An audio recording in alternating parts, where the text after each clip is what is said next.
एक इन्होंने होर बड़ी इंपॉर्टेंट जिहड़ी है वैल्यू दी जिहड़ी साडे च वैसे नहीं मिलती, परंतु प्रैक्टिकली मैं तुहानूं दस रहा कि ये रिलीजन ने किवें वैसट की इकनॉमिक व्यवस्था जिहड़ी है उन्होंने बदल के रख दिता। इन्हां दे एक वैल्यू ये सिखाई कि उधार उत्थे दिओ जिथों वापस आ जाए। हुण इस तरह सीधे रूप च तो नहीं सानूं मिलता, परंतु गुरबाणी दे विच ये गल जरूर मिलती है कि किरत कमाई नूं सांभो, उजाड़ो ना। गुरबाणी दे विच इस तरह के हवाले मिलते हैं कि साधु संतां नूं एवें गुरपीर सदाए मंगण जाए ताके मूल ना लगिए पाए। जिहड़े तुहाडे घरां दे विच साधु बन के आ जांदे ने, सरना साहब ने गल कीती सी डेरेदारां दी, ਇਹ ਸਾਡੀ 10 ਨੌਵਾਂ ਦੀ ਕਿਰਤ ਕਮਾਈ ਨੂੰ ਲੁੱਟ ਕੇ ਉਹਦਾ ਮਿਸਯੂਜ਼ ਕਰ ਰਹੇ ਹੈ। ਇਹ ਗੱਲ ਸਾਨੂੰ ਗੁਰੂ ਨਾਨਕ ਸਾਹਿਬ ਨੇ ਸਿਖਾਈ ਹੈ ਕਿ ਆਪਣੀ ਜੇ ਤੁਸੀਂ ਕਿਰਤ ਕਮਾਈ ਕਰਕੇ ਜਿਹੜੀ ਦੌਲਤ ਕਮਾਈ ਹੈ ਇਹਦੀ ਰਾਖੀ ਵੀ ਕਰੋ, ਇਹਦੀ ਸਦ ਵਰਤੋਂ ਵੀ ਸਿੱਖੋ। ਔਰ ਇਸ ਤਰੀਕੇ ਨਾਲ ਅਸੀਂ ਇਹ ਚੀਜ਼ ਕਹਿ ਸਕਦੇ ਹਾਂ ਕਿ ਸਮਾਜ ਦੇ ਵਿੱਚ ਧਰਮ ਦਾ ਹਮੇਸ਼ਾ ਹੀ ਬੋਲਬਾਲਾ ਰਹਿਣਾ और धर्म ने अपना रोल खामोशी नाल निभाई जाना, चाहे वह नैगेटिव होवे चाहे वह पॉजिटिव होवे। क्योंकि नैगेटिव जिहड़ा मैक्स वैबर की दूजी किताब सी इंडियन रिलीजन के उत्ते, उहदे च उहने प्रूव किया सी कि इंडिया की गरीबी का मूल कारण इत्थों की हिंदू फिलासफी है। उन्हें कहा क्योंकि हिंदू फिलासफी इत्थे सिखाती है कि माया की लोड़ नहीं, ये सारा कुछ माया है। इत्थों की फिलासफी सिखाती है मनुख नूं कि सारा कुछ नाशमान है। इत्थों की फिलासफी सिखाती है कि जंगलों पहाड़ों च बंदे नूं चले जाना चाहिए।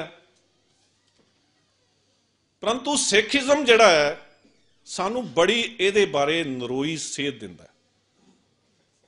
क्योंकि मैक्स वैबर ने जिन्हां दिनां दे विच काम कीता, मेरा अपना आइडिया है, उन्हें सिखिज़म की कोई स्टडी नहीं सी कीती हुई। क्यों नहीं सी कीती? इहदा एक कारण है।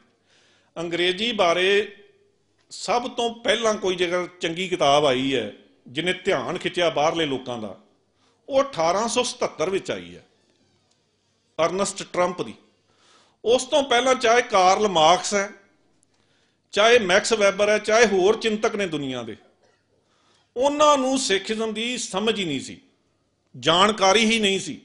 मैनूं तो अज भी हैरानी है कि अज भी जड़ियाँ वर्ल्ड रिलीजन के उत्ते अच्छियां किताबां मार्केट च आ रही ने, उन्हां च सिखिज़म है ही नहीं। मेजर रिलीजन वो गल करते हैं हिंदूइज़म की, इस्लाम की, क्रिश्चियनिटी की, बुद्धिज़म की। सिखिज़म की गल ही नहीं हो रही। अज तो सानूं इत्थों यतन करने की लोड़ है कि पहलां अपने आप नूं लोकां तक पहचान ते करा ली। अज भी साडी मस्जिद गुरुद्वारा जिहड़ा है ये समझ के तोड़ दिता गया या नुकसान पहुँचाया गया अमरीका दे विच कि शायद इत्थे मस्जिद बन रही है। सानू अज भी गलत आइडेंटिटी नाल अफगान समझा जा रहा। मतलब एक पासे असीं सारे दावा कर रहे हैं कि बहुत प्रचार कर रहे हैं, बहुत प्रचार कर रहे हैं, परंतु साडा प्रचार कित्थे है? मैं ये सवाल उत्थे कनेडा अमरीका च भी लोगों नूं कीता कि अजे तक असीं दूजियां कम्यूनिटीज़ नूं तां असीं ये नहीं दस सके कि असीं मुसलमान जां अफगान नहीं, असीं तां सिख हां। तो असीं क्यों इन्ने वड्डे दावे कर रहे हैं कि असीं बहुत प्रचार कर लिया? सो अजे बड़ा कुछ करन दी लोड़ है जिहदे तो अपनी जिहड़ी पहचान है वो असीं करवा सकीए। और सिख धर्म जिहड़ा है समाज, परिवार अते व्यक्ति, समाज वड्डी इकाई है, परिवार एक छोटी इकाई है, फिर इंडिविजुअल, इन्हां सारियां दे सर्वपक्षी विकास की गल करदा है। अगले सैशन दे विच जिहड़े साडे स्पीकर ने वो इहदे उत्ते डिटेल च रोशनी पाउणगे। मैं सिर्फ नुकते छोणे ने। और जिहड़ा बहुत वड्डा जिहड़ा काम कीता गया वो है, मैं तुहानूं दसां कि 3 इनकलाब आए ने दुनिया दे विच हुण तक। सब तो पहला फ्रेंच रैवोल्यूशन, जिवें कि मैं पहलां गल कीती है, फ्रेंच रैवोल्यूशन ने सानूं 3 चीज़ां सिखाईयां दुनिया नूं: इक्वैलिटी, फ्रीडम, लिबर्टी ते जस्टिस फॉर ऑल। ये उन्होंने बहुत वड्डी अचीवमेंट मनी जाती है, कॉन्ट्रीब्यूशन मनी जाती है। और असी हैरान हाँ कि ये सारिया वैल्यूज़ जिहड़ियां ने गुरबाणी दे विच वो 1799 च गल कर रहे हैं, असी तो 1499 की गल कर रहे हैं। ਔਰ ਵਰਲਡ ਦੇ ਵਿੱਚ ਸਾਡੀ ਕਿਤੇ ਥਾਂ ਨਹੀਂ। ਉਹਨਾਂ ਲੋਕਾਂ ਨੇ ਆਪਣਾ ਪ੍ਰਚਾਰ ਇਸ ਲੈਵਲ ਤੇ ਕੀਤਾ ਕਿ ਦੁਨੀਆ ਅੱਜ ਸਮਝ ਰਹੀ ਹੈ ਕਿ ਇਹ ਫਰਾਂਸ ਵਾਲਿਆਂ ਦੀ ਦੇਣ ਹੈ, ਇਕੁਐਲਿਟੀ, ਫਰੀडम ਔਰ ਜਸਟਿਸ। ਔਰ ਇਹ ਤਿੰਨੇ ਚੀਜ਼ਾਂ ਜਿਹੜੀਆਂ ਨੇ ਬਾਣੀ ਦੇ ਵਿੱਚ ਸਾਨੂੰ ਬੜੇ ਹਵਾਲੇ ਮਿਲਦੇ ਨੇ। ਜੇ ਮੈਂ ਉਹਨਾਂ ਸਾਰਿਆਂ ਦੀ ਗੱਲ ਕਰਨੀ ਸ਼ੁਰੂ ਕਰਾਂਗਾ ਬਹੁਤ ਟਾਈਮ ਲੱਗ ਜਾਏਗਾ। ਮੈਂ ਇੱਕ ਨੁਕਤਾ ਲੈਣਾ ਕਿ ਇਕੁਐਲਿਟੀ ਦੀ ਜਦੋਂ ਗੱਲ ਕੀਤੀ ਉਹਨਾਂ ਨੇ, ਜਾਤ ਪਾਤ ਜਿਹੜਾ ਕਿ ਅੱਜ ਵੀ ਪ੍ਰੈਜੈਂਟ ਸਿਨੇਰੀਓ ਜਿਹੜਾ ਭਾਰਤ ਦਾ, ਉਹਦੇ ਵਿੱਚ ਇੱਕ ਬਹੁਤ ਵੱਡੀ ਸਮੱਸਿਆ ਆ। ਔਰ ਗੁਰੂ ਸਾਹਿਬ ਨੇ ਉਸ ਵੇਲੇ ਇਹ ਜਾਤ ਪਾਤ ਦਾ ਖੰਡਨ ਕੀਤਾ। ਉੱਥੇ ਜਾਤ ਨਾ ਪਾਤ ਹੈ, ਉੱਥੇ ਜੀਓ ਨਵੇਂ। ਔਰ ਗੁਰੂ ਸਾਹਿਬ ਨੇ ਇਹ ਗੱਲ ਅਨੇਕਾਂ ਵਾਰੀ ਸਮਝਾਈ ਔਰ ਬੜੀ ਵੱਡੀ ਗੱਲ ਸੀ, ਬੜੀ ਵੱਡੀ ਇੱਕ ਅਚੀਵਮੈਂਟ ਸੀ। ਇਸ ਬੇਸ ਦੇ ਉੱਤੇ ਗੁਰੂ ਸਾਹਿਬ ਦੇ ਸਿੱਖਾਂ ਵਿੱਚ ਬਹੁ ਗਿਣਤੀ ਉਹਨਾਂ ਲੋਕਾਂ ਦੀ ਸੀ ਜਿਨ੍ਹਾਂ ਨੂੰ ਅਸੀਂ ਦਲਿਤ ਕਹਿੰਦੇ ਹਾਂ, ਜਿਨ੍ਹਾਂ ਨੂੰ ਅਸੀਂ ਸ਼ੂਦਰ ਕਹਿੰਦੇ ਹਾਂ ਅੱਜ, ਜਾਂ ਉਸ ਵੇਲੇ ਦਾ ਜਿਹੜਾ ਸਿਸਟਮ ਹੈ ਉਹ ਉਹਨਾਂ ਨੂੰ ਨਫ਼ਰਤ ਕਰਦਾ ਸੀ। ਉਹ ਲੋਕ ਜਿਹੜੇ ਨੇ ਗੁਰੂ ਸਾਹਿਬ ਦੀ ਸ਼ਰਨ ਵਿੱਚ ਆਏ ਨੇ। ਕਿਉਂ ਆਏ ਨੇ? ਇਹਦਾ ਇੱਕ ਕਾਰਨ ਹੈ।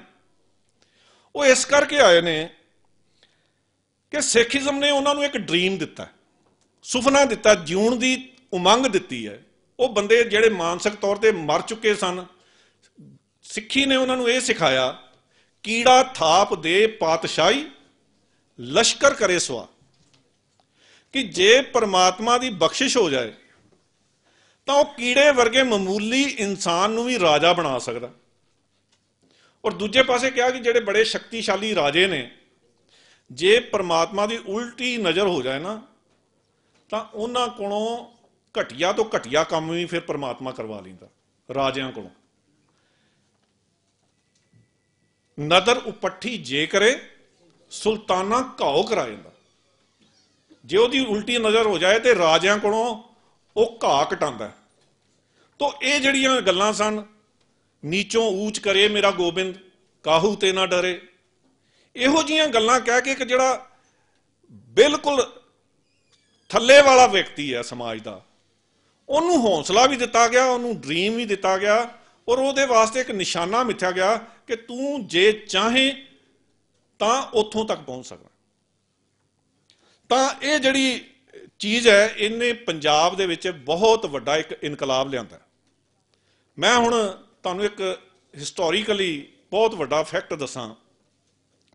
ਪੰਜਾਬ ਦੇ ਵਿੱਚ ਸਰਕਾਰ ਚਾਹੇ ਕਾਂਗਰਸ ਦੀ ਬਣ ਜਾਏ ਚਾਹੇ ਅਕਾਲੀ ਦਲ ਦੀ ਬਣ ਜਾਏ, ਉੱਥੋਂ ਦਾ ਇੱਕ ਪੱਕਾ ਰੂਲ ਬਣ ਗਿਆ ਕਿ ਚੀਫ ਮਿਨਿਸਟਰ ਜਿਹੜਾ ਨਾ ਉਹ ਜੱਟ ਹੋਏਗਾ। ਕਿਉਂ? ਕਿ ਜੱਟ ਡੋਮੀਨੇਟ ਕਰਦੇ ਨੇ ਪੰਜਾਬ 'ਚ। ਔਰ ਜੱਟਾਂ ਦੇ ਵਿੱਚ, ਮੈਂ ਵੀ ਜੱਟ ਹਾਂ, ਜੱਟ ਫੈਮਿਲੀ ਨੂੰ ਬਿਲੋਂਗ ਕਰਦਾ। ਜੱਟਾਂ ਦੇ ਵਿੱਚ ਇੱਕ ਸੁਪੀਰੀਅਰ ਜਿਹੜਾ ਤੱਤ ਹੈ ਨਾ ਕਿ ਅਸੀਂ ਦੂਜਿਆਂ ਨਾਲੋਂ ਉੱਪਰ ਹਾਂ, ਇਹ ਬਹੁਤ ਜ਼ਿਆਦਾ ਹੈ। ਇਹਨੂੰ ਤੁਸੀਂ ਘੁਮੰਡ ਕਹਿ ਸਕਦੇ ਹੋ। ਜੱਟਾਂ ਦੇ ਮੁੰਡਿਆਂ ਨੇ ਮੋਟਰਸਾਈਕਲਾਂ ਦੇ ਪਿੱਛੇ, ਜੀਪਾਂ ਦੇ ਪਿੱਛੇ ਲਿਖਾਇਆ ਜੱਟ ਪੁੱਤ ਜੱਟਾਂ ਦੇ। ਕਿਸੇ ਨੇ ਇਹ ਨਹੀਂ ਲਿਖਾਇਆ ਪੁੱਤ ਸਿੱਖਾਂ ਦੇ, ਪੁੱਤ ਜੱਟਾਂ ਦੇ। ਜੱਟ ਹੋਣ ਦੇ ਉੱਤੇ ਮਾਣ ਜ਼ਿਆਦਾ ਹੈ। ਤਾਂ ਇਹ ਇੱਕ ਖਾਸ ਤਰ੍ਹਾਂ ਦੀ ਮੈਂਟੈਲਿਟੀ ਹੈ ਜਿਹੜੀ ਆਪਣੇ ਆਪ ਨੂੰ ਦੂਜਿਆਂ ਨਾਲੋਂ ਸੁਪੀਰੀਅਰ ਮੰਨਦੀ ਹੈ ਪੰਜਾਬ ਦੇ ਵਿੱਚ। ਹੁਣ ਮੈਂ ਤੁਹਾਨੂੰ ਦੱਸਾਂ ਕਿ ਸਿੱਖੀਜ਼ਮ ਦਾ ਇਨਕਲਾਬ ਕੀ ਸੀ। ਅਸੀਂ ਫ੍ਰੈਂਚ ਰੈਵੋਲੂਸ਼ਨ ਦੀ ਗੱਲ ਕਰ ਰਹੇ ਹਾਂ। ਸਿੱਖੀਜ਼ਮ ਨੇ ਉਹਨਾਂ ਜੱਟਾਂ ਨੂੰ ਇਹ ਭੁਲਾ ਦਿੱਤਾ ਹੈ ਕਿ ਉਹ ਵੀ ਸ਼ੂਦਰ ਨੇ। ਜੱਟਾਂ ਦੀਆਂ ਕਾਸਟਾਂ ਸ਼ੂਦਰਾਂ 'ਚ ਆਉਂਦੀਆਂ ਨੇ, ਪਰੰਤੂ ਸਿੱਖੀਜ਼ਮ ਦੀ ਇੰਨੀ ਕਿਰਪਾ ਹੋਈ ਹੈ ਉਹਨਾਂ ਦੇ ਉੱਤੇ, ਅੱਜ ਉਹ 200-250 ਸਾਲ ਬਾਅਦ ਉਹਨਾਂ ਦੀਆਂ ਪੀੜ੍ਹੀਆਂ ਨੂੰ ਇਹ ਯਾਦ ਹੀ ਭੁੱਲ ਗਿਆ ਕਿ ਉਹ ਵੀ ਸ਼ੂਦਰ ਨੇ। ਉਹਨਾਂ ਨੂੰ ਜੇ ਅੱਜ ਪੁੱਛੋਗੇ ਕਿਸੇ ਜੱਟ ਨੂੰ, ਉਹ ਕਦੀ ਨਹੀਂ ਮੰਨੇਗਾ ਕਿ ਅਸੀਂ ਸ਼ੂਦਰਾਂ 'ਚੋਂ। ਆ ਜਿਹੜਾ ਮੰਡਲ ਕਮਿਸ਼ਨ ਆਇਆ ਸੀ, ਮੈਂ ਤੁਹਾਡਾ ਧਿਆਨ ਖਿੱਚਦਾ, VP ਸਿੰਘ ਦੇ ਟਾਈਮ ਤੇ, ਉਹਨੇ ਜੱਟਾਂ ਦੀਆਂ ਕੁਝ ਕਾਸਟਾਂ ਜਿਹੜੀਆਂ ਨੇ, ਸੰਧੂ ਤੇ ਢਿੱਲੋਂ ਨੂੰ ਵੀ ਦਲਿਤਾਂ ਵਿੱਚ ਮੰਨ ਲਿਆ ਸੀ, ਪਰੰਤੂ ਉਹ ਇੰਪਲੀਮੈਂਟ ਨਹੀਂ ਹੋਇਆ। ਉਹ ਗੱਲ ਵੱਖਰੀ ਹੈ। ਕਹਿਣ ਦਾ ਮਤਲਬ ਜਿਹੜੇ ਇੱਥੋਂ ਦੇ ਨੀਵੇਂ ਲੋਕ ਸਿੱਖੀਜ਼ਮ ਦੇ ਝੰਡੇ ਥੱਲੇ ਆ ਗਏ, ਉਹਨਾਂ ਦਾ ਸਟੇਟਸ ਬਹੁਤ ਜ਼ਿਆਦਾ ਵੱਧ ਗਿਆ। ਇੱਕ ਮੈਂ ਹੋਰ ਐਗਜ਼ਾਮਪਲ ਦੇਣਾ। ਜੱਸਾ ਸਿੰਘ ਆਹਲੂਵਾਲੀਆ, ਤੁਸੀਂ ਸਾਰਿਆਂ ਨੇ ਨਾਂ ਸੁਣਿਆ, ਇਤਿਹਾਸ ਦੇ ਵਿੱਚ ਇੱਕ ਨਾਇਕ ਹੈ ਸਿੱਖਾਂ ਦਾ। ਉਹ ਸੁਲਤਾਨ ਬਣਿਆ, ਰਾਜਾ ਬਣਿਆ ਸਿੱਖਾਂ ਦਾ, ਪਰੰਤੂ ਆਹਲੂਵਾਲੀਆ ਬਹੁਤ ਤੁਹਾਡੇ ਚੋਂ ਘੱਟ ਲੋਕਾਂ ਨੂੰ ਪਤਾ ਹੋਏਗਾ, ਇਹਨਾਂ ਨੂੰ ਕਲਾਲ ਕਹਿੰਦੇ ਸੀ, ਕਲਾਲ। ਔਰ ਕਲਾਲ ਕੌਣ ਹੁੰਦੇ ਸਨ? ਇਹ ਜਿਹੜੇ ਬਜ਼ੁਰਗ ਬੈਠੇ ਨੇ ਇਹ ਜਾਣਦੇ ਨੇ। ਪਿੰਡਾਂ 'ਚ ਇਹਨਾਂ ਨੂੰ ਬੜੀ ਨਫ਼ਰਤ ਕੀਤੀ ਜਾਂਦੀ ਸੀ ਕਲਾਲਾਂ ਨੂੰ, ਕਿਉਂਕਿ ਇਹ ਸ਼ਰਾਬ ਕੱਢਣ ਦਾ ਗੰਦਾ ਧੰਦਾ ਕਰਦੇ ਸੀ। ਅੱਜ ਤੇ ਸ਼ਰਾਬ ਪੀਣੀ ਸਿੱਖ ਦਾ ਫੈਸ਼ਨ ਬਣ ਗਿਆ, ਪਰ ਕੋਈ ਟਾਈਮ ਸੀ ਸਿੱਖ ਸ਼ਰਾਬ ਨੂੰ ਨਫ਼ਰਤ ਕਰਦੇ ਸੀ। ਔਰ ਇਹ ਜਿਹੜੇ ਕਲਾਲ ਨੇ ਇਹ ਕਿਉਂਕਿ ਸ਼ਰਾਬ ਘਰਾਂ ਦੇ ਵਿੱਚ ਬਣਾ ਕੇ ਵੇਚਦੇ ਸਨ, ਇਸ ਕਰਕੇ ਇਹਨਾਂ ਨੂੰ ਬਹੁਤ ਨਫ਼ਰਤ ਦੀ ਨਜ਼ਰ ਨਾਲ ਵੇਖਿਆ ਜਾਂਦਾ ਸੀ। ਔਰ ਇਹਨਾਂ ਜਿਹੜੇ ਨਫ਼ਰਤਯੋਗ ਲੋਕ ਸਨ, ਜਿਨ੍ਹਾਂ ਨੂੰ ਨਫ਼ਰਤ ਕੀਤੀ ਜਾਂਦੀ ਸੀ ਉਸ ਵੇਲੇ, ਸਿੱਖੀਜ਼ਮ ਦੀ ਕਿਰਪਾ ਇਹਨਾਂ ਤੇ ਜਦੋਂ ਹੋਈ, ਇਹ ਸਿੱਖੀ ਦੇ ਝੰਡੇ ਥੱਲੇ ਆਏ, ਤਾਂ ਇਹਨਾਂ ਨੂੰ ਸਰਦਾਰੀਆਂ ਬਖਸ਼ੀਆਂ ਗਈਆਂ, ਇਹਨਾਂ ਨੂੰ ਰਾਜੇ ਬਣਾਇਆ ਗਿਆ। ਔਰ ਜਿਹੜਾ ਫ੍ਰੈਂਚ ਰੈਵੋਲੂਸ਼ਨ ਹੈ, ਇਹਦੇ ਮੁਕਾਬਲੇ ਤੇ ਬਹੁਤ ਬੋਣਾ ਨਜ਼ਰ ਆਉਂਦਾ, ਕਿਉਂਕਿ ਇਕੁਐਲਿਟੀ ਦਾ ਨਾਰਾ ਤਾਂ ਫ੍ਰੈਂਚ ਵਾਲਿਆਂ ਨੇ ਦਿੱਤਾ, ਪਰੰਤੂ ਉੱਥੋਂ ਦਾ ਜਿਹੜਾ ਨੀਵਾਂ ਬੰਦਾ ਹੈ ਫਰਾਂਸ ਦਾ, ਉਹ ਅੱਜ ਵੀ ਉੱਪਰ ਆਉਣ ਲਈ ਜਿਹੜਾ ਤਰਲੋ ਮੱਛੀ ਹੋ ਰਿਹਾ, ਅੱਜ ਵੀ ਉਹ ਵਾਲਾ ਸਟੇਟਸ ਹਾਸਲ ਨਹੀਂ ਕਰ ਸਕਿਆ ਜੋ ਪੰਜਾਬ ਦੇ ਜੱਟਾਂ ਨੇ ਕਰ ਲਿਆ, ਜਾਂ ਜੋ ਆਲੂ ਵਾਲੀਆਂ ਨੇ ਕਰ ਲਿਆ। ਉਹਦੀ ਮੈਂ ਐਗਜ਼ਾਮਪਲ ਦਿੱਤੀ ਤੁਹਾਡੇ ਸਾਹਮਣੇ। ਇਸੇ ਤਰੀਕੇ ਨਾਲ ਦੂਜਾ ਇਨਕਲਾਬ ਜਿਹੜਾ ਆਇਆ 1917 ਦੇ ਵਿੱਚ, ਜਿਹਨੂੰ ਰਸ਼ੀਅਨ ਇਨਕਲਾਬ ਕਹਿੰਦੇ ਆ। ਰਸ਼ੀਅਨ ਇਨਕਲਾਬ ਨੇ, ਜਿਵੇਂ ਫਰਾਂਸ ਵਾਲਿਆਂ ਨੇ 3 ਵੈਲਿਊਜ਼ ਦਿੱਤੀਆਂ, ਰਸ਼ੀਅਨ ਇਨਕਲਾਬ ਦੀ ਵੈਲਿਊ ਸੀ ਸੋਸ਼ਲਿਜ਼ਮ। ਹੁਣ ਸੋਸ਼ਲਿਜ਼ਮ ਕੀ ਹੈ? ਸੋਸ਼ਲਿਜ਼ਮ ਇਹ ਸੀ ਕਿ ਜੇਕਰ ਅਸੀਂ ਕਿਤੇ ਕੰਮ ਕਰ ਰਹੇ ਹਾਂ ਤਾਂ ਜਿੱਥੇ ਸਾਡੀ ਕਲੈਕਟਿਵ ਉੱਥੇ ਰਿਸਪੌਂਸਿਬਿਲਿਟੀ ਆ, ਅਸੀਂ ਉੱਥੋਂ ਦੇ ਮਾਲਕ ਵੀ ਹਾਂ। ਇਹ ਵੱਡੀ ਪ੍ਰਾਪਤੀ ਸੀ ਇਹ ਗੱਲ ਪਹੁੰਚਾਉਣ ਦੇ ਵਿੱਚ। ਫਾਰ ਐਗਜ਼ਾਮਪਲ, ਤੁਸੀਂ ਕਾਲਜ ਦੇ ਵਿੱਚ ਜਿਹੜੇ ਲੈਕਚਰਰ ਹੋ, ਸੋਸ਼ਲਿਜ਼ਮ ਇਹ ਸਿਖਾਉਂਦਾ ਹੈ ਕਿ ਤੁਹਾਡੀ ਜੁਆਇੰਟ ਰਿਸਪੌਂਸਿਬਿਲਿਟੀ ਹੈ ਸਾਰਿਆਂ ਨੂੰ ਕਿ ਕਾਲਜ ਨੂੰ ਉੱਪਰ ਲੈ ਕੇ ਜਾਣਾ, ਪਰੰਤੂ ਤੁਸੀਂ ਆਪਣੇ ਮਨ ਵਿੱਚ ਇਉਂ ਮਹਿਸੂਸ ਕਰੋਗੇ ਕਿ ਇਹ ਕਾਲਜ ਮੇਰਾ ਹੈ। ਇਹ ਨਹੀਂ ਸੋਚ ਲੈਣਾ ਇਹ ਪ੍ਰਿੰਸੀਪਲ ਦੀ ਜ਼ਿੰਮੇਵਾਰੀ ਹੈ ਜਾਂ ਚੇਅਰਮੈਨ ਸਾਹਿਬ ਦੀ ਜ਼ਿੰਮੇਵਾਰੀ ਹੈ। ਹਰ ਵੇਲੇ ਤੁਹਾਨੂੰ ਇਹ ਅਹਿਸਾਸ ਹੋਣਾ ਚਾਹੀਦਾ ਕਿ ਕਾਲਜ ਮੇਰਾ ਹੈ। ਜਦੋਂ ਤੁਹਾਡੇ ਮਨ ਵਿੱਚ ਇਹੋ ਜਿਹਾ ਅਹਿਸਾਸ ਹੋਏਗਾ, ਫਿਰ ਤੁਸੀਂ ਕਾਲਜ ਦੇ ਲਈ ਪੂਰੀ ਸਿੰਸੈਰਿਟੀ ਨਾਲ, ਪੂਰੀ ਇਮਾਨਦਾਰੀ ਦੇ ਨਾਲ ਕੰਮ ਕਰੋਗੇ। ਔਰ ਸੋਸ਼ਲਿਜ਼ਮ ਦੀ ਇਹ ਜਿਹੜੀ ਵੈਲਿਊ ਹੈ, ਇਹ ਵੀ ਪੂਰੀ ਤਰ੍ਹਾਂ ਜਿਹੜੀ ਹੈ, ਜਦੋਂ ਅਸੀਂ ਸਿੱਖ ਵੈਲਿਊਜ਼ ਦੀ ਗੱਲ ਕਰਾਂਗੇ, ਸਾਡੇ 2 ਪਰਚੇ ਆਉਣਗੇ, ਉਹਨਾਂ ਦੇ ਵਿੱਚ ਇਹਦੇ ਉੱਤੇ ਪੂਰੀ ਡਿਟੇਲ ਦੇ ਵਿੱਚ ਜਿਹੜੀ ਹੈ ਉਹ ਰੋਸ਼ਨੀ ਪੈ ਜਾਏਗੀ ਕਿ ਸਿੱਖੀਜ਼ਮ ਨੇ ਵੀ ਇਹੋ ਜਿਹਾ ਇੱਕ ਸਮਾਜ ਜਿਹੜਾ ਹੈ ਸਿਰਜਣ ਦੇ ਲਈ ਇੱਕ ਇਮੈਜੀਨੇਸ਼ਨ ਕੀਤੀ ਹੈ, ਇੱਕ ਕਲਪਨਾ ਕੀਤੀ ਹੈ। ਔਰ ਜਿਹੜਾ ਚਾਈਨੀਜ਼ ਰੈਵੋਲੂਸ਼ਨ ਹੈ, ਚਾਈਨੀਜ਼, ਉਹਦੀ ਦੇਣ ਸੀ ਕਲਚਰਲ ਰੈਵੋਲੂਸ਼ਨ। ਇਹਨੂੰ ਕਲਚਰਲ ਰੈਵੋਲੂਸ਼ਨ ਤਾਂ ਕਿਹਾ ਜਾਂਦਾ।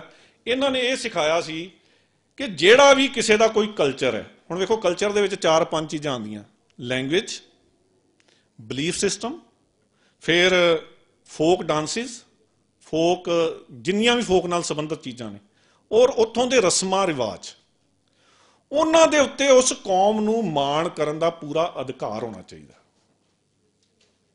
ਔਰ ਇਹ ਗੱਲ ਸਿੱਖੀਜ਼ਮ ਨੇ ਵੀ ਸਾਨੂੰ ਸਿਖਾਈ ਹੈ। ਖੱਤਰੀਆਂ ਤਾਂ ਧਰਮ ਛੋੜਿਆ, ਮਲੇਸ਼ ਭਾਖਿਆ ਗਹੀ,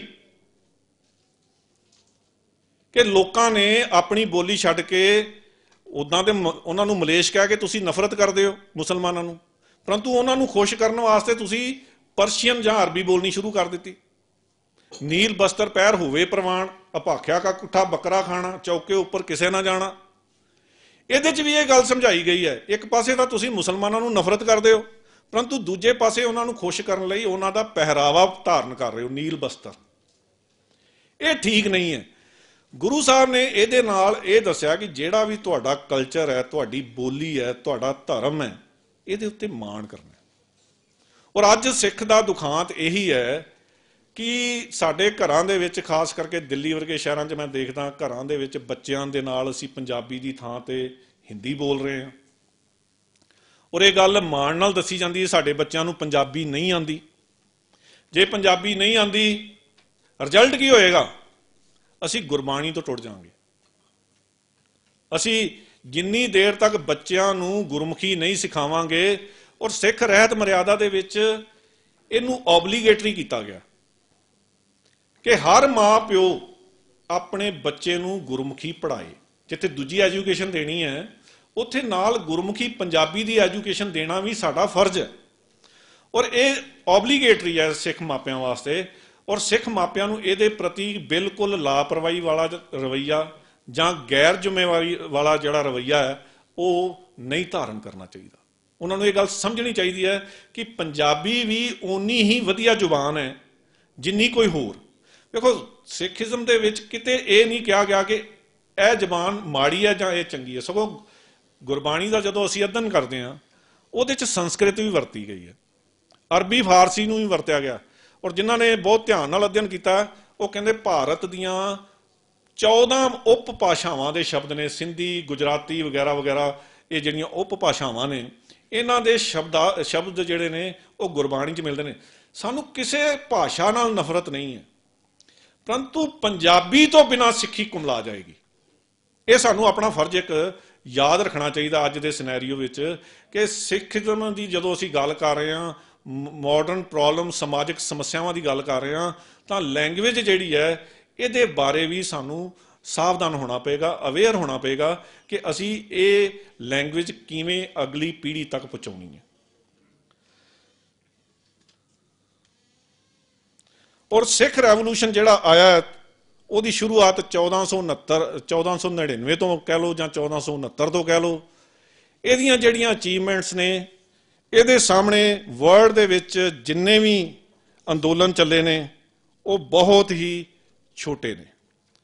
ਹੋਰ ਇੱਕ ਲਾਸਟ ਵਿੱਚ ਮੈਂ ਗੱਲ ਪ੍ਰੈਜੈਂਟ ਸਿਨੈਰੀਓ ਦੀ ਕਰਕੇ ਸਮਾਪਤੀ ਵੱਲ ਆਵਾਂਗਾ, ਉਹ ਇਹ ਹੈ ਕਿ ਅੱਜ ਫੈਮਿਨਿਸਟ ਮੂਵਮੈਂਟ ਚੱਲ ਰਹੀ ਹੈ ਵਰਲਡ ਦੇ ਵਿੱਚ, ਬਹੁਤ ਵੱਡੇ ਪੱਧਰ ਤੇ ਫੈਮਿਨਿਸਟ ਜਿਹੜੀ ਮੂਵਮੈਂਟ ਹੈ ਉਹ ਤੁਸੀਂ ਸਾਰੇ ਸਮਝਦੇ ਹੋ, ਪੜ੍ਹੇ ਲਿਖੇ ਲੋਕ ਹੋ, ਔਰਤਾਂ ਦੀ ਆਜ਼ਾਦੀ ਤੇ ਬਰਾਬਰੀ ਵਾਸਤੇ ਚੱਲ ਰਹੀ ਹੈ।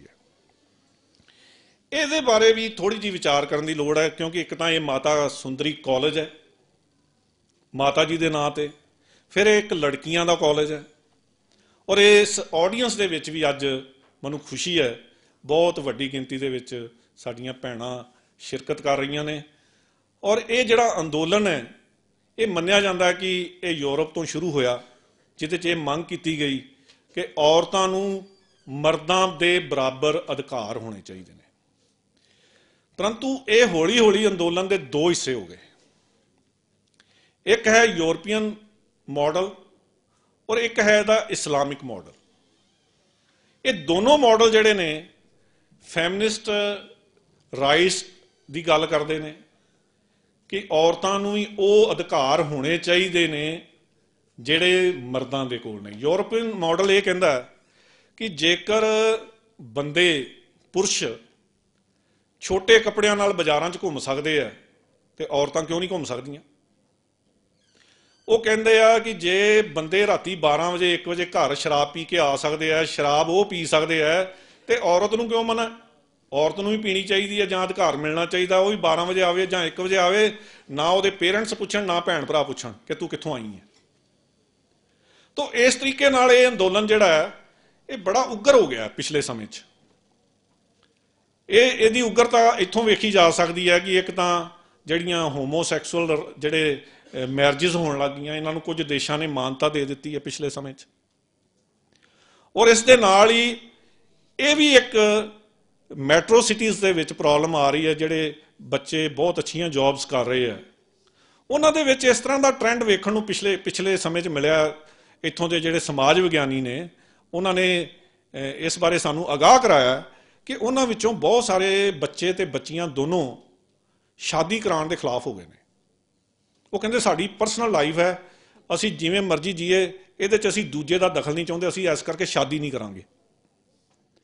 ਤਾਂ ਇਹ ਜਿਹੜਾ ਟ੍ਰੈਂਡ ਹੈ ਫੈਮਿਨਿਸਟ ਮੂਵਮੈਂਟ ਦਾ, ਇਹ ਅਸੀਂ ਦੇਖਦੇ ਹਾਂ ਕਿ ਇਹ ਸਾਰਾ ਕਿਸੇ ਨਾ ਕਿਸੇ ਰੂਪ ਵਿੱਚ, ਇੱਥੋਂ ਤੱਕ ਇੱਕ ਦਿਨ ਮੈਨੂੰ ਸੁਣਨ ਨੂੰ ਮਿਲਿਆ ਇੱਕ ਬੱਚੀ ਦੇ ਮੂੰਹੋਂ ਸਵਾਲ, ਬੱਚੀ ਨੇ ਇਹ ਸਵਾਲ ਕੀਤਾ ਕਿ ਆਨੰਦ ਕਾਰਜ ਜਦੋਂ ਹੁੰਦਾ ਸਿੱਖੀਜ਼ਮ ਕਹਿੰਦਾ ਹੈ ਕਿ ਬਰਾਬਰੀ ਹੈ, ਤਾਂ 4 ਲਾਵਾਂ ਦੇ ਵਿੱਚ ਬੰਦਾ ਹੀ ਕਿਉਂ, ਪੁਰਸ਼ ਹੀ ਕਿਉਂ ਅੱਗੇ ਹੁੰਦਾ? 2 ਲਾਵਾਂ ਦੇ ਵਿੱਚ ਪੁਰਸ਼ ਅੱਗੇ ਹੋ ਜਾਇਆ ਕਰੇ, 2 ਦੇ ਵਿੱਚ ਔਰਤ ਅੱਗੇ ਹੋ ਜਾਇਆ ਕਰੇ। ਤਾਂ ਇਹ ਕੀ ਹੈ? ਯੂਰਪੀਅਨ ਮਾਡਲ ਜਿਹੜਾ ਹੈ ਉਸ ਮੂਵਮੈਂਟ ਦਾ, ਉਹਦਾ ਸਾਡੇ ਉੱਤੇ ਅਸਰ ਪੈ ਰਿਹਾ, ਸਾਡੇ ਬੱਚਿਆਂ ਦੇ ਉੱਤੇ ਵੀ, ਸਾਡੀਆਂ ਬੱਚੀਆਂ ਦੇ ਉੱਤੇ ਵੀ। ਔਰ ਇਹ ਬੜਾ ਮਾਰੂ ਹੈ।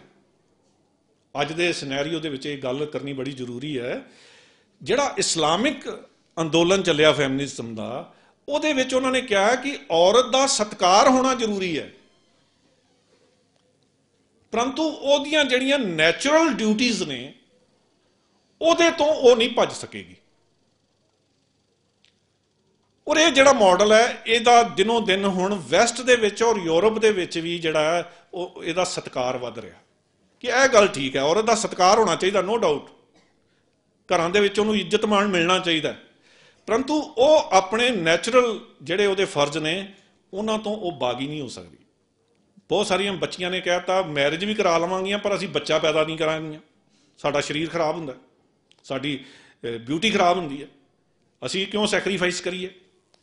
तो ये जिहड़ा सैल्फिशनैस वाला तत्त है ये बिल्कुल एंटी गुरमत है।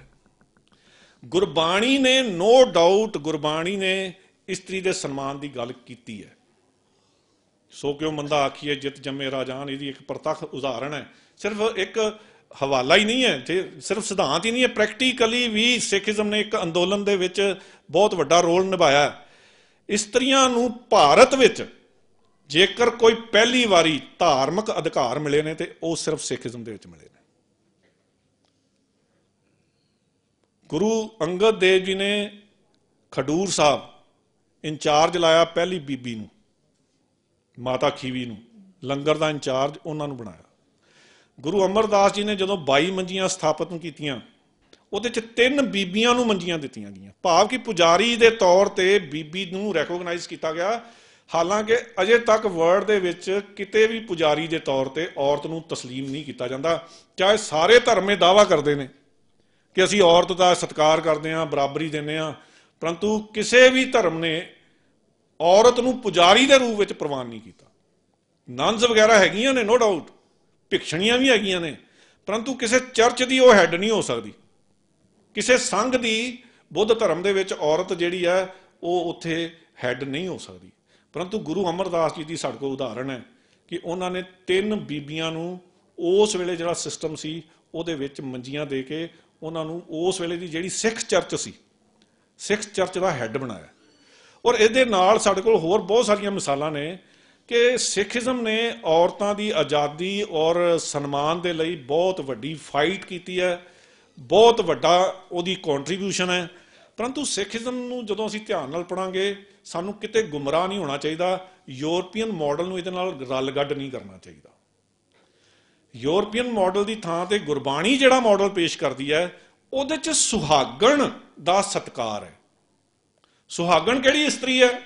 ਜਿਹੜੇ परिवार ਦੀਆਂ ਜ਼ਿੰਮੇਵਾਰੀਆਂ और परिवार ਦੀਆਂ ਜਿਹੜੀਆਂ परंपरावां ने उन्हां दा सत्कार करदी है, ਜਿਹੜੀਆਂ ਉਹਦੀਆਂ ਬੱਚਿਆਂ ਪ੍ਰਤੀ ਪਤੀ ਪ੍ਰਤੀ ਜ਼ਿੰਮੇਵਾਰੀਆਂ ਨੇ ਉਹਦਾ ਸਤਿਕਾਰ ਕਰਦੀ ਹੈ, ਉਹ ਪੂਰੀ ਤਨਦੇਹੀ ਨਾਲ ਉਹਨਾਂ ਦੇ ਉਹਦੇ ਪ੍ਰਤੀ ਸਮਰਪਿਤ ਹੈ। ਉਸ ਇਸਤਰੀ ਨੂੰ ਸੁਹਾਗਣ ਕਿਹਾ ਗਿਆ। ਉਹਦੇ ਕੰਪੈਰੀਜ਼ਨ ਦੁਹਾਗਣ ਦਾ ਵੀ ਸੰਕਲਪ ਹੈ ਗੁਰਬਾਣੀ ਦੇ ਵਿੱਚ। ਦੁਹਾਗਣ ਉਹ ਔਰਤ ਹੈ ਜੋ ਨਿੱਜੀ ਹਉਮੈ ਕਰਕੇ ਜੀਵਨ ਜੀ ਰਹੀ। ਉਹ ਕਹਿੰਦੀ ਮੈਨੂੰ ਪਤੀ ਦੀ ਪਰਵਾਹ ਨਹੀਂ, ਮੈਨੂੰ ਸਹੁਰਿਆਂ ਦੀ ਪਰਵਾਹ ਨਹੀਂ, ਮੈਨੂੰ ਇਸ ਘਰ ਦੀਆਂ ਪਰੰਪਰਾਵਾਂ ਦੀ ਪਰਵਾਹ ਨਹੀਂ। ਜਿਹੜੀ ਇਸ ਤਰ੍ਹਾਂ ਦਾ ਜੀਵਨ ਜੀ ਰਹੀ ਹੈ ਉਹਦਾ ਕੋਈ ਸਤਿਕਾਰ ਗੁਰਬਾਣੀ ਵਿੱਚ ਨਹੀਂ, ਉਹਨੂੰ ਕੁਚੱਜੀ ਵੀ ਕਿਹਾ ਗਿਆ। ਔਰ ਜਿਹੜੀ ਸੁਹਾਗਣ ਹੈ ਉਹਦੇ ਵਾਸਤੇ ਸੁਚੱਜੀ ਸ਼ਬਦ ਵੀ ਆਇਆ, ਹੋਰ ਕਈ ਬੜੇ ਸਨਮਾਨਜਨਕ ਜਿਹੜੇ ਸ਼ਬਦ ਨੇ ਉਹ ਆਏ ਨੇ। ਔਰ ਇਸ ਤਰੀਕੇ ਨਾਲ ਜਿਹੜੀ ਬਾਣੀ ਨੇ ਜਿਹੜਾ ਨਜ਼ਰੀਆ ਦਿੱਤਾ ਔਰਤ ਦਾ, ਔਰਤ ਪ੍ਰਤੀ, ਇਹ ਬਹੁਤ ਹੀ ਪ੍ਰੈਕਟੀਕੇਬਲ ਹੈ। ਔਰ ਅੱਜ ਸਾਨੂੰ ਇਸ ਲੈਵਲ ਤੇ ਵੀ ਸੋਚਣ ਦੀ ਲੋੜ ਹੈ ਕਿ ਇਸਲਾਮਿਕ ਫੈਮਿਨਿਜ਼ਮ ਦੀ ਜਿਹੜੀ ਮੂਵਮੈਂਟ ਹੈ ਉਹ ਤਾਂ ਨਜ਼ਰ ਆ ਰਹੀ ਹੈ, ਪਰੰਤੂ ਸਿੱਖ ਬੀਬੀਆਂ ਕਿਉਂ ਉਦਾਸ ਨੇ? ਸਿੱਖ ਬੀਬੀਆਂ ਨੂੰ ਵੀ ਐਕਟਿਵ ਹੋ ਕੇ ਇਸ ਅੰਦੋਲਨ ਦੇ ਵਿੱਚ ਸਿੱਖ ਪਰਸਪੈਕਟਿਵ ਤੋਂ ਆਪਣਾ ਰੋਲ ਨਿਭਾਉਣ ਲਈ ਕੋਈ ਜਥੇਬੰਦ ਹੋਣਾ ਚਾਹੀਦਾ। ਔਰ ਵਰਲਡ ਲੈਵਲ ਤੇ ਜਿਹੜਾ ਸਿੱਖ ਵਿਊ ਹੈ ਇਸ ਪ੍ਰਤੀ ਉਹਦੇ ਤੋਂ ਜਾਣੂ ਕਰਾਉਣ ਵਾਸਤੇ ਜ਼ਰੂਰ ਕੁਛ ਨਾ ਕੁਛ ਜਿਹੜਾ ਉਹ ਹਮਲਾ ਮਾਰਨਾ ਚਾਹੀਦਾ, ਕੁਛ ਨਾ ਕੁਛ ਯਤਨ ਕਰਨਾ ਚਾਹੀਦਾ।